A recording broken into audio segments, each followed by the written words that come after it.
So here we are again. The weather's a bit better. It's only -4, and I've sketched out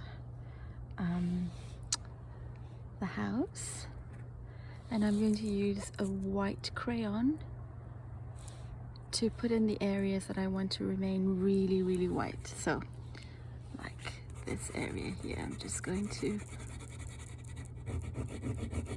shade it in white. You can't see it yet, but once the watercolor comes on, and I'm going to do this as well, even though the snow has melted, I'm going to keep that on, and the foreground.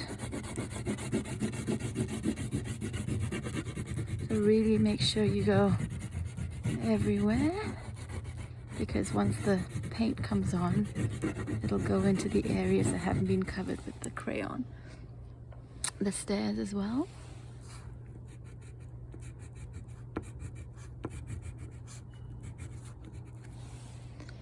And now I'm going to proceed with the blue, sky blue. It's called horizon blue.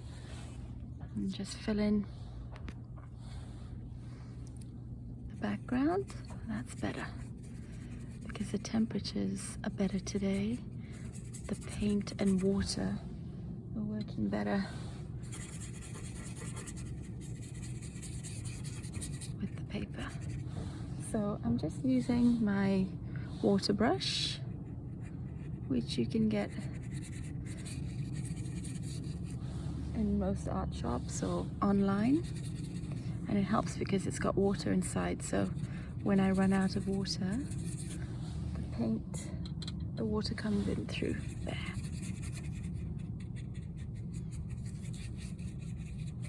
So I'm just going to go all the way down here.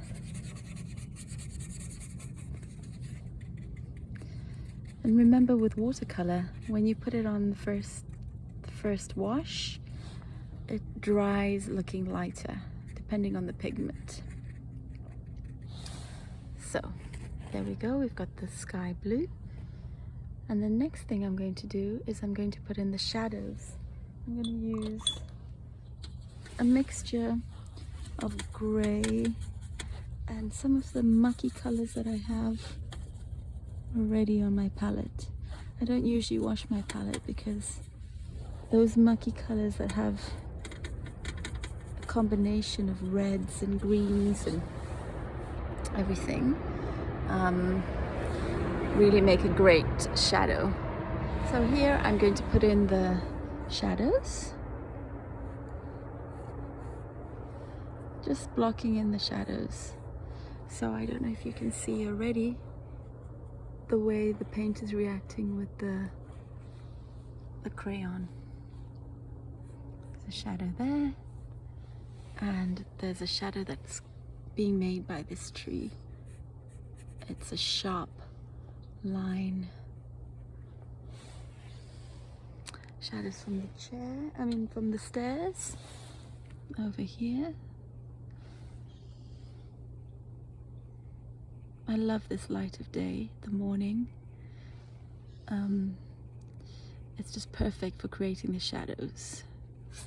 So just put in the shadows, and there's another shadow from the deck.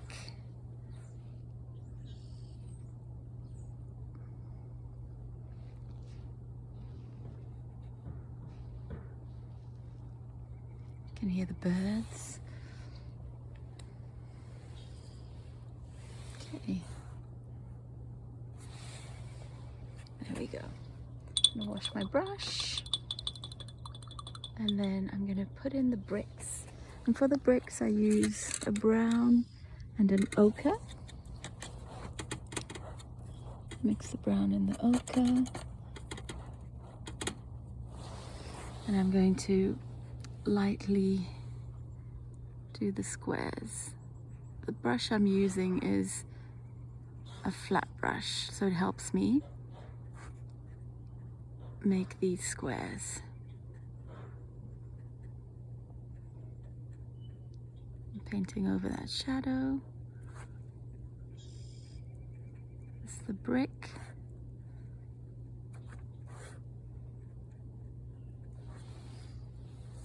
And use some of that color for the stairs.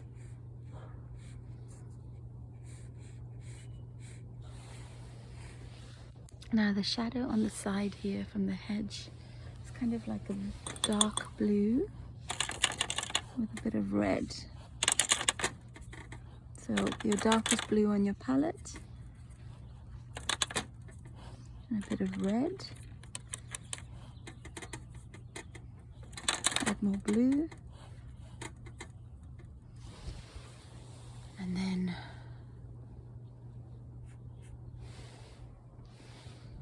painting over the crayon, so you can see how the crayon takes some of the paint and then some of the paint sits on top of the wax of the crayon.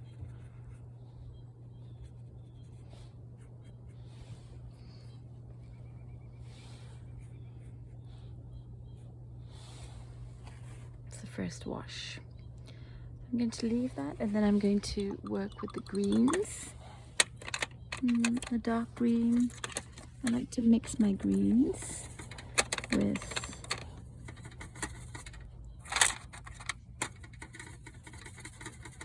kind of a sap green.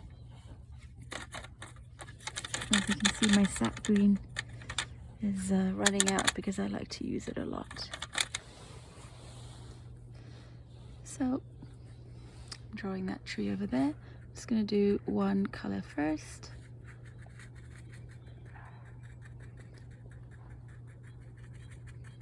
And just draw it down to the bottom.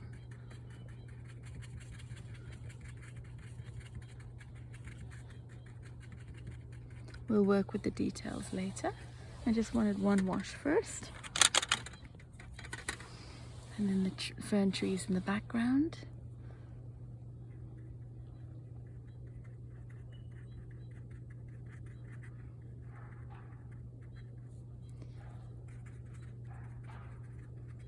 Just a wash.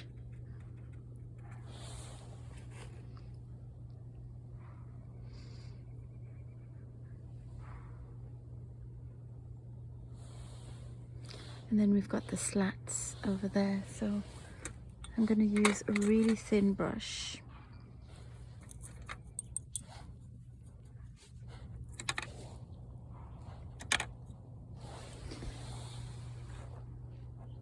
To put in the slats, just using, you don't need a ruler. Just try and be as straight as you can.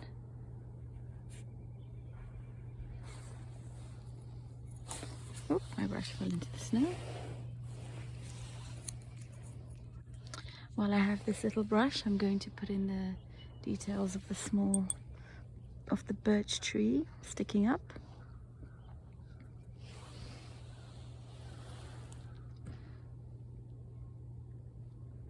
And here, just use kind of, I left it white before. I'm not going to do it in great detail.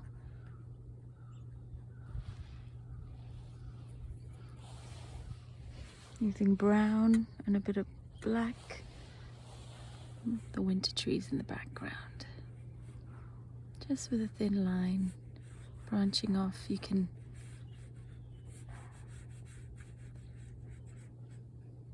paint quite quickly, branching off in different directions. And again on that side as well. It adds the dimensions of winter. Fern trees.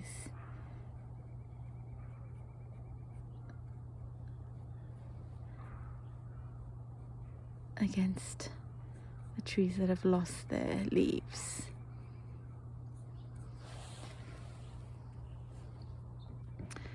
So it's slowly coming together. I'm going to put in the lines on the sunroom.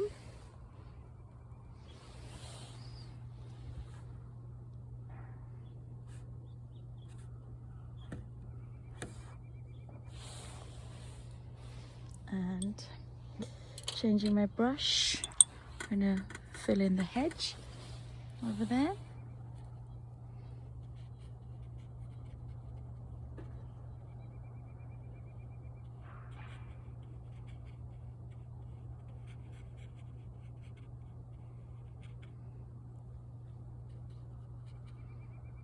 hedge goes out a little bit over there. This is called the bead, the line where the water sinks to the bottom, and I like to leave it because it gives it a nice dynamic. I'm going back to this tree and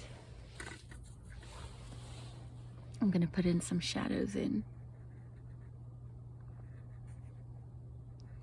Sometimes I can't wait to put in all the dimensions, and I can't wait for it to dry. But while it's a little bit wet, the water mixes in and it creates a different texture.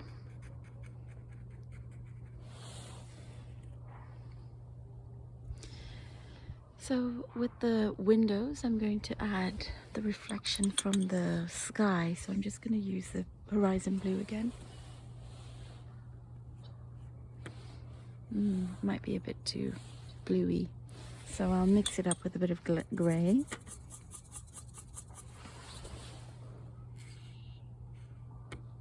Remember, when it dries, it's going to dry lighter. So just using the side of my brush and just washing up the windows over there.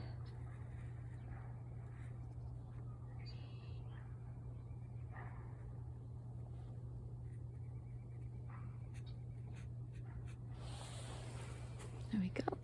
I'm going to fill in the hedge there. So we're just playing with the scene, moving from one color to the other, blocking them out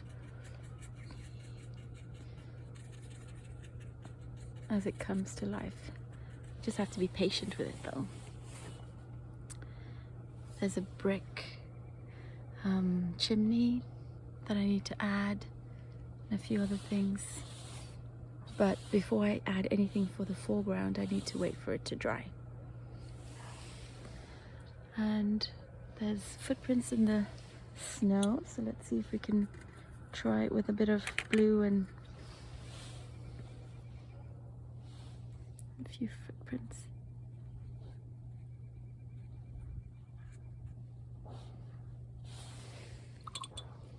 I'm going to wash my brush and just kind of make it really light.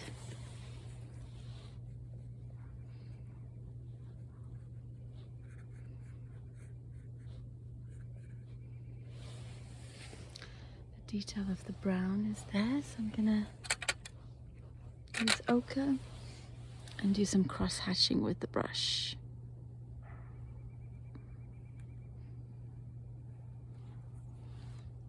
So there's lots of squares and triangles and different shapes when you look at a house. I'll go back to the brick and add a bit of a deeper shade of brown. Remember, this is a sketch that we're doing outside. It's not a painting that we're doing in the comfort of our warm house. And we can work the details. It's just a sketch to get an idea, a feeling of the light.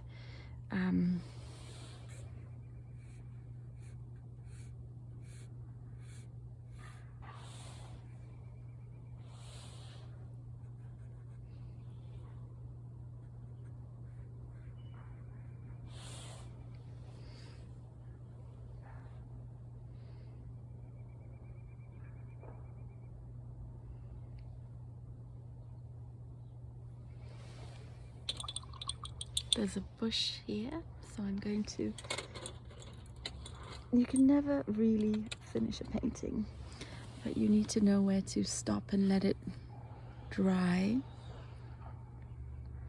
This is the bush I'm painting. And now my fingers are getting cold, so it might be a good time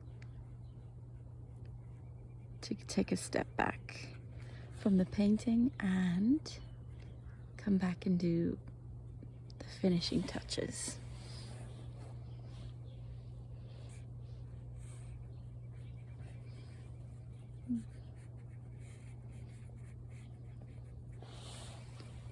There we go.